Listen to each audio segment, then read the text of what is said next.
You know, early in my career, during a rather delicate negotiation in a humid little cellar outside of Belgrade, I sat across from a gentleman named Victor. Victor was a man who believed that power was measured strictly in metric tons. He was surrounded by four men who looked as though they had been sculpted out of raw granite and fed exclusively on rusty iron filings. He spent 45 minutes outlining, with agonizing, self-important gravity, the precise anatomical sequence of what his associates would do to me if I did not hand over a set of stolen shipping manifests. He was stern. He was stone-faced. He looked like an Easter Island statue stuffed into a leather jacket. And as he reached the absolute crescendo of his terrifying, blood-soaked ultimatum, I started to laugh. Not a nervous chuckle, not a theatrical villain scoff. A genuine, warm, belly-deep laugh, as if he had just delivered the punchline to a particularly delightful joke at a black-tie dinner party. Do you know what happened to that room? The granite men shifted their weight. Their eyes flicked to Victor. Victor's jaw tightened. The blood drained entirely from his cheeks, leaving him looking less like a feared warlord and more like a confused schoolboy who had forgotten his lines in the annual Christmas play. In 3 seconds, without raising my voice, drawing a weapon, or issuing a single counter-threat, I had erased 45 minutes of carefully constructed terror. He did not know how to proceed, because Victor, like most fragile tyrants, was entirely prepared for fear. He was prepared for anger. He was even prepared for desperate pleading. He was completely, utterly unprepared for a joke. Most people go through life viewing humor as a harmless, innocent social lubricant. They think laughter is something sweet you share over wine with old friends, or a polite trick to break the ice at an awkward cocktail party. They view it as a soft emotion, a sign of warmth, lightheartedness, and vulnerability. What an extraordinarily foolish, lethal misconception. In the dark architecture of human psychology, humor is not a toy.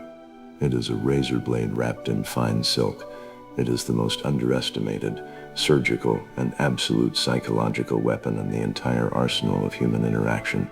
While lesser men try to dominate a room with booming voices, aggressive posturing, and clumsy displays of force, the true strategist uses laughter, because a man who can make a room laugh when the stakes are lethal is a man who controls the room's reality. To understand why humor dominates, you must first understand the fundamental biological flaw of human aggression. When a man attempts to threaten you, whether he is a CEO threatening your job, a prosecutor threatening your freedom, or a predator leaning across a table, his entire psychological strategy relies on forcing your brain into a state of threat response. He wants your amygdala to fire. He wants your heart rate to spike, your cortisol levels to flood your bloodstream, and your prefrontal cortex, the part of your brain capable of high-level strategic thought, to go completely offline. He needs you in fight, flight, or freeze. That is his home turf. That is where he controls you. When you respond with genuine, effortless humor, you perform a violent neurological hijack on his entire operational system. Consider the biological mechanics of laughter. Laughter requires the human brain to process two completely incompatible ideas simultaneously and resolve them in a split second. It forces the prefrontal cortex to remain wildly active. You cannot laugh genuinely while your nervous system is trapped in primal terror. Therefore, when you laugh in the face of a threat, you send an unmistakable, terrifying biological signal to your opponent's subconscious mind. Your threat has failed to trigger my survival instinct, because I do not view you as a predator. I view you as entertainment. In dark psychology, we call this status demotion. You do not argue with his authority. You do not challenge his power. You simply reclassify him. With a single chuckle, you strip him of his predator status and relegate him to the role of an amateur performer, acting out a bit for your personal amusement. The human ego cannot survive that transition. A man can prepare himself to fight an opponent who hates him. He cannot prepare himself to handle an opponent who finds him absurd. When you laugh, his cortisol spikes, his confidence fractures, and his brain scrambles to figure out what you know that he does not.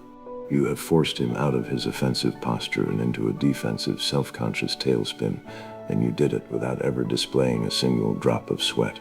Now, let us break down the tactical deployment of this weapon.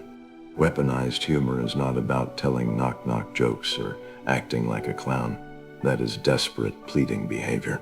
Weaponized humor is cold, calculated, and executed through three distinct strategic blades. 1. The absurdist deflection. When an opponent presents you with a heavy, devastating ultimatum meant to crush your resolve, you do not meet it with heavy resistance. You blow it out of proportion until it becomes absurd. If they lean across the table and say, "We are going to take everything you own, destroy your firm, and leave you with nothing," you do not panic. You smile, lean back, and reply, "Oh good, does that mean I can finally stop paying my accountant?" Because frankly, the man's fees were becoming far more terrifying than whatever you are planning. By treating their absolute worst threat as an inconvenience or a comedic setup, you render their leverage useless. You demonstrate that the worst-case scenario does not frighten you, it amuses you. 2. The disarming camaraderie. This is the most insidious blade. You use humor to act as though you and your attacker are in on the same joke together, at the expense of the situation itself. When a room is tense, hostile, and arrayed against you, you drop a sharp, observational piece of dry humor that highlights the absurdity of the room. When the people across the table laugh, even a quick, involuntary smirk, their psychological defense wall crumbles. Laughter releases dopamine and lowers defensiveness. The moment you make your enemy laugh, his subconscious mind categorizes you, if only for a microsecond, as a peer rather than an adversary. You have slipped inside his guard. He cannot maintain a state of cold hostility while his brain is registering amusement. 3. The executioner's smile. This is the humor used when you hold all the cards, but your opponent does not realize it yet. It is the light-hearted, charming chuckle delivered right before you pull the rug out from under them. It is the polite, razor-sharp joke about their misplaced confidence. It signals an overwhelming, untouchable superiority.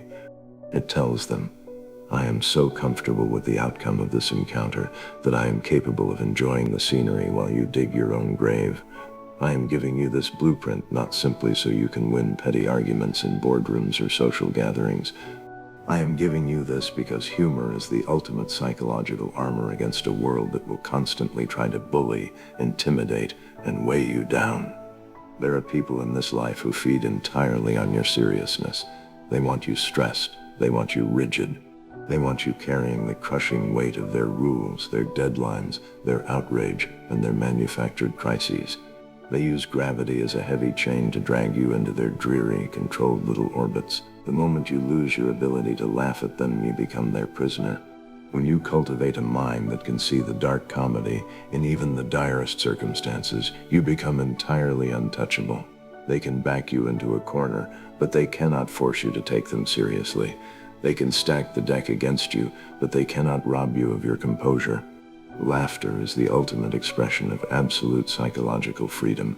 It is the declaration that your state of mind is governed entirely from within, not by the circumstances outside you.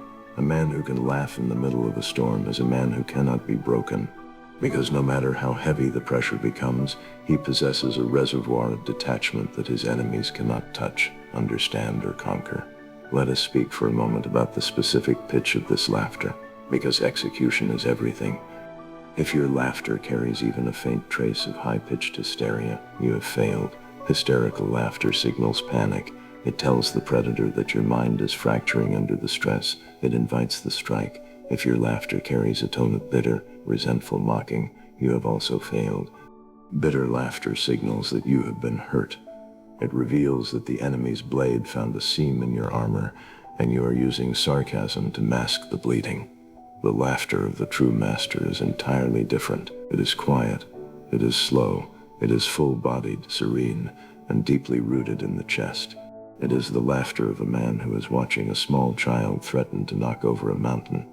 Consider what happens when you meet an aggressive demand with that specific quality of quiet amusement. The opponent's mind immediately seeks an explanation. The human brain craves narrative logic. When an adversary expects you to cower and you instead react with genuine amusement, his cognitive framework breaks down. He begins to ask himself dangerous questions. Does he have hidden reserves? Did my intelligence fail me?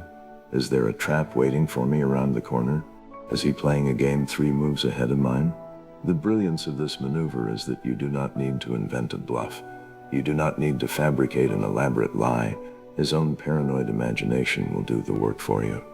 He will build a terrifying mental fortress around your simple laugh, filling in the blanks with his own deepest, most hidden insecurities. By refusing to take his threat seriously, you force him to interrogate his own power. And the moment an aggressive man begins to doubt his own leverage, his stance destabilizes, his posture softens, his voice loses its edge. He shifts from demanding compliance to seeking clarity. You have successfully flipped the power dynamic of the room without ever declaring war.